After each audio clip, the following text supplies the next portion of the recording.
Hey guys, what's going on? It's your boy, the Mad Tiger, and up here today.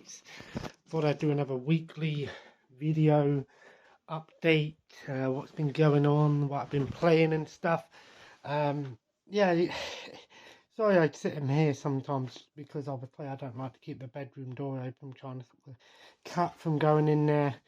Um, but yeah, so what's what's been happening recently and what I've been playing and stuff. So I did beat Dead Island.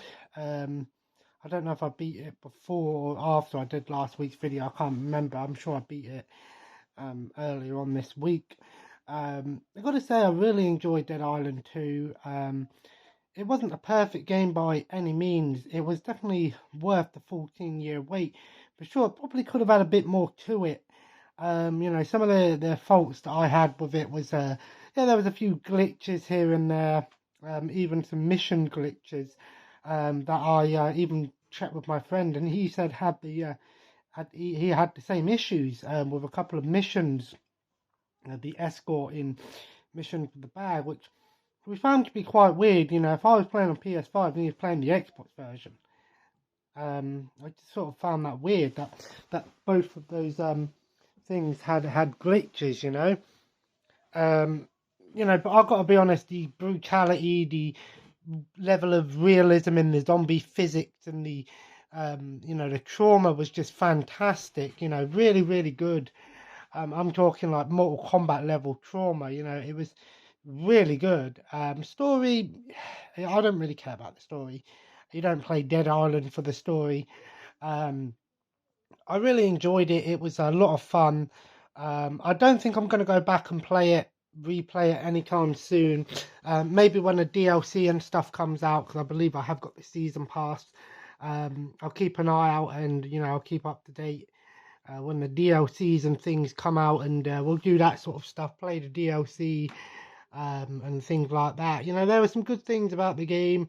A few little nitpicks here and there, but overall, I give it a good maybe 8 out of 10 experience. Definitely in the higher end, very good level, and that was sort of the reviews I was getting from a lot of people. It was around about the 7.7 to 8 out of 10 marks, which I think is fair.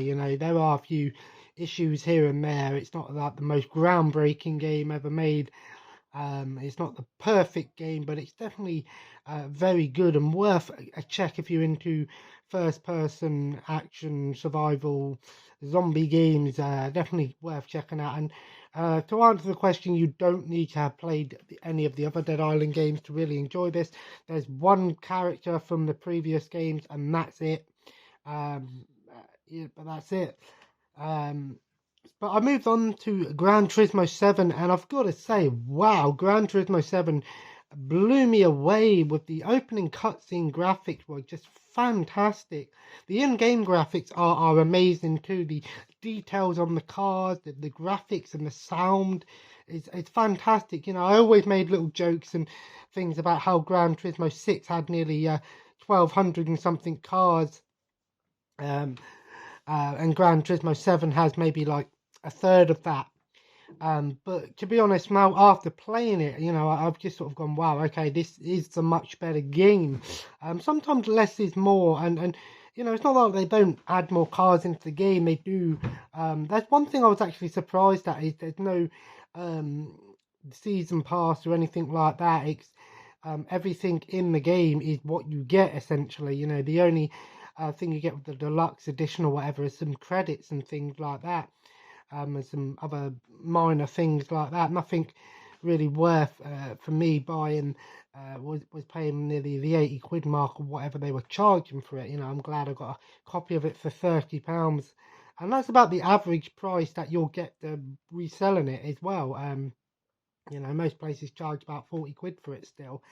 So I know when I'm finished with the game, I can at least get my money back and possibly more. Not that I'm going to be getting rid of it anytime soon. The physics in the game, the gameplay element is fantastic. I'm really into my racing at the moment. And it's a really good game. One thing I'm loving about it is it feels much more fluent than Gran Turismo 6. one of the issues I had with Gran Turismo 6, it was very slow in making progress, doing all these different races. Um, and that is fine. But in this one, it seems like the game is much quicker for sure. And obviously, what I love about it, it's got that Gran Turismo 4 style to it in the campaign. Where it's all a world map and you go from different places. It has actual quests in the game, so you go to the cafe and you have to do these menus, they call them. And obviously, the quests aren't just simple. Win this race, do this license. There are all different things like um, get this car to a certain level, or win a certain race, or do missions and things like that. And I really like that it gives you the choices to do all these different things. One thing I'm loving about the game is the custom libraries. And I'll be honest with you, I don't actually make my own. I just download some from the community creations. I've always been a fan of games that have community creations. Especially in racing games. The Crew 2 had some amazing libraries, and Gran Turismo 7 just the same. You can get any car in the game, whether you've got your basic Fiat 500 or Mini or Honda Jazz or something like that. And turn it into a racing car. That's what I love about this game. Yeah, you could in the previous games, but with those older cars, your basic cars, there was no way to make them look like racing cars. In this one, every car in the game can be turned into a racing car. And that's what I really love about the game. It feels like a racing game, and you've got so many choices to make. It's all about micromanaging again. Do you want to just spend a lot of time on one car and turn your basic, like Honda NSX or something like that into a full-fledged racing spec'd out car, or do you want to sort of save your money up and just buy a racing car? And that's what I love about Gran Turismo 7. It's just it's much more fluent and feels a lot quicker than Gran Turismo 6 did with the progression. Some people might not like that. Some people prefer the slow pace of Gran Turismo, but this one is much quicker. So yes, there's plenty of things to do. And one thing that's really cool is the actual collecting element of the game as well, with the customizing your cars, but also collecting all the cars. Where it's 450 something cars in the game. Maybe a few more than that now, but obviously you collect cars, and there's used car shop as well, so you can't always go into a like in the previous games, just buy a car directly from the manufacturer. You have to keep an eye on the used car market, and because any car that was built after 2001 you can buy brand new from the thing, but all those classics and things before 2001 you have to keep out in the used car sales. And there's a lot of simulation and realism to the game. You get mileage on your cars and things like that, keeping an eye on those engine rigidity, and having to swap your engines out and do all of this stuff. I've not really got to that far point in the game where I'm doing all of that, because I'm changing my cars quite often. Um, but again, it's got the online aspect as well to it, and there's lots of cups and weekly challenges and daily races and things like that. So if you are a fan of Gran Turismo 7, there's always going to be something different each day, which I do appreciate. A lot of people have said even if you don't play online, you still need to be connected to online to do the single player stuff. And not one point have I been disconnected from online yet, so I can't really complain with that one. But I will say that I think it's just a really good overall racing experience. If you're into racing games, and you're a fan of cars, and there's so much history in this game as well. There's all these museums and things you can visit and find out history, not just about cars, but in general, like major news events and throughout the years, and lots of history about cars. Lots of biographies and information about cars as well. So if you are a fan of car enthusiasts, this is the game for you. A lot of people said that it's Gran Turismo 7. Some people say Gran Turismo 7 is like a documentary, and in many ways it is, but it's a good thing. For most people that probably don't care, but if you're a fan of cars, you'll love this game, and I highly recommend it. My skepticism many years ago about the fact that it had hardly any cars, and compared to the previous ones, Gran Turismo 4 has more cars than Gran Turismo 7, but the detailing and realism and gameplay is a much higher quality. Sometimes less is more, but I'm absolutely loving it. I'm going to play some more in a little while. My partner and my son and that are going next door for a birthday party, so I'm going to get a couple of hours of driving in. I might try and get the rest of the licenses and just focus on that. And that's one thing I do really like about this, is in Gran Turismo 6 you couldn't actually do licenses and missions and stuff. You had to do all the races, then get the next license. And this one you can do it at your own pace, and I like that.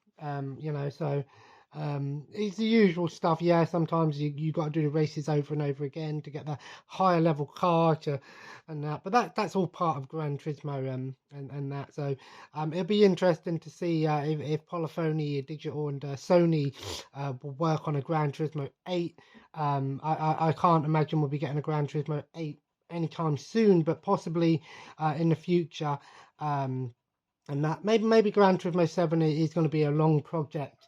Like some games are a long project game. Look, when I think about games that have it really, really extended life, the top three that popped to my mind is Grand Theft Auto 5, Rainbow Six Siege, and Dying Light. They were the three games that really have extended their life throughout the years. Yes, I know Dying Light 2 came out, but even Gran Theft Auto 5. Yes, most of the stuff is online, but when I think back to when it first came out and how little there was in the online compared to how it is now, it's a completely different game. And much is the same with Rainbow Six Siege. That game has progressed so much through the years.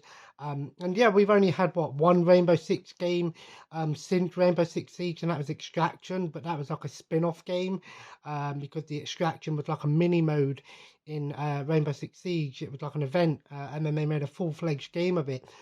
But even then, it uses the same engine as Rainbow Six Siege, but you can actually progress in that and get your stuff from Rainbow Six Extraction into Rainbow Six Siege, and I believe vice versa.